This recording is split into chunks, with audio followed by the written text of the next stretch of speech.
Uniform civil code को लेकर पूरे देश में बहस छिड़ गई है। तो चलिए आपको बेहद आसान शब्दों में बताते हैं कि यूनिफॉर्म सिविल कोड है क्या, साथ ही आपको बताएंगे इस मुद्दे से जुड़ी एक एक बात।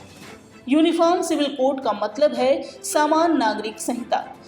प्रधानमंत्री नरेंद्र मोदी के एक बयान के बाद यूनिफॉर्म सिविल कोड का मुद्दा देश में चर्चा का विषय बन गया है। देश भर में इस मुद्दे को लेकर बहस छिड़ गई है। सबसे पहले बात करते हैं यूनिफॉर्म सिविल कोड पर प्रधानमंत्री द्वारा दिए गए उस बयान की। पीएम मोदी ने अपने बयान में समान नागरिक संहिता की बात कही थी। उन्होंने यूसीसी का विरोध करने वालों से सवाल किया था कि आखिर दोहरी व्यवस्था से देश कैसे चल सकता है। पीएम मोदी ने यह भी कहा था कि संविधान में भी सभी नागरिकों के लिए समान अधिकार का जिक्र किया गया है। ऐसे में बीजेपी ने तय किया है कि वो तुष्टीकरण और वोट बैंक की राजनीति की बजाय संतुष्टीकरण के रास्ते पर चलेगी। पीएम मोदी के इस बयान के बाद विपक्षी दलों में हलचल मच गई है और यूसीसी का मुद्दा एक बार फिर से गर्म हो गया है। क्या है समान नागरिक संहिता? समान नागरिक संहिता यानी एक देश और एक कानून। जिस देश में भी समान नागरिक संहिता लागू होती है, उस देश में शादी, तलाक, बच्चा गोद लेना, संपत्ति के बंटवारे के साथ साथ अन्य सभी विषयों को लेकर जो भी कानून बनाए गए हैं, वो सभी धर्म के नागरिकों को समान रूप से मान्य होते हैं। फिलहाल भारत में कई निजी कानून धर्म के आधार पर तय हैं। ऐसे में अगर समान नागरिक संहिता को भविष्य में लागू किया जाता है तो देश में सभी धर्मों के लिए वही कानून लागू होगा जिसे भारतीय संसद द्वारा तय किया जाएगा। क्यों हो रहा है यूसीसी का विरोध? मुस्लिम समुदाय यूसीसी को धार्मिक मामलों में दखल के तौर पर देख रही है। दरअसल मुस्लिम पर्सनल लॉ बोर्ड के तहत शरीयत के आधार पर मुस्लिमों के लिए कानून तय होते हैं। मुस्लिम धर्मगुरुओं का मानना है कि यूसीसी की वजह से मुस्लिम पर्सनल लॉ बोर्ड का वजूद खतरे में पड़ जाएगा, जो सीधे तौर पर मुस्लिमों के अधिकारों का हनन होगा। मुस्लिम धर्मगुरुओं का कहना है कि शरीयत में महिलाओं को संरक्षण मिला हुआ है, इसके लिए अलग से किसी कानून को बनाए जाने की जरूरत नहीं है। दुनिया भर में कहाँ लागू है समान नागरिक संहिता? समान नागरिक संहिता को लेकर अगर दुनिया की बात करें तो ऐसे तमाम देश हैं जहां ये लागू है। इस लिस्ट में America, Ireland, Pakistan, Bangladesh, Malaysia, तुर्की, इंडोनेशिया, सूडान, मिस्र जैसे तमाम देशों के नाम शामिल हैं। यूरोप के कई ऐसे देश हैं जो एक धर्मनिरपेक्ष कानून को मानते हैं, वहीं इस्लामिक देशों में शरिया कानून को मानते हैं। गोवा में लागू है यूसीसी। भारत में गोवा एकमात्र ऐसा राज्य है जहां यूसीसी लागू है।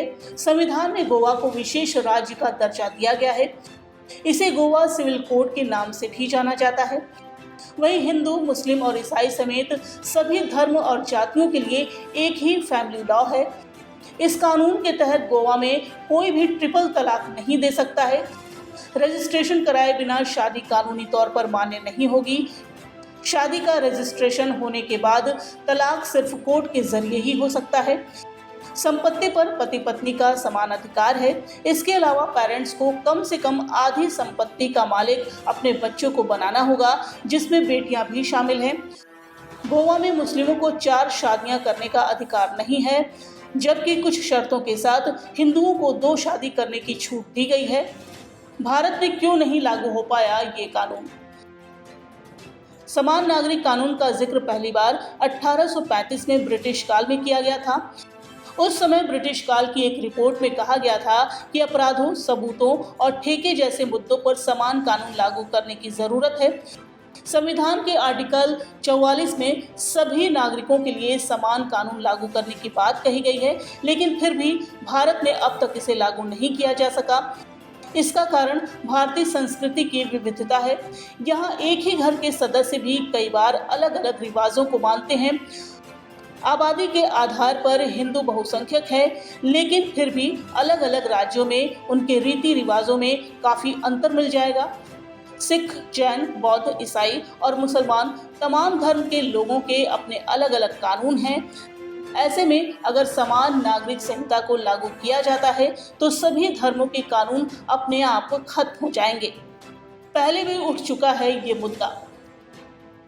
देश में समान नागरिक संहिता को लागू करने को लेकर पहले भी राय मांगी जा चुकी है। साल 2016 में विधि आयोग ने यूसीसी को लेकर लोगों से राय मांगी थी। इसके बाद आयोग ने 2018 में अपनी रिपोर्ट तैयार की और कहा कि भारत में समान नागरिक संहिता की आवश्यकता है।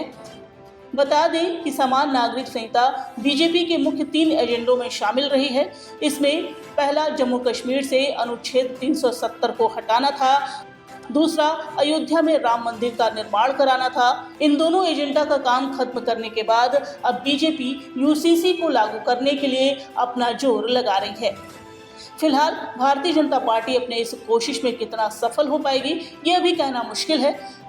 अगर आपको हमारा ये वीडियो पसंद आया हो तो हमें लाइक, शेयर और सब्सक्राइब जरूर करें।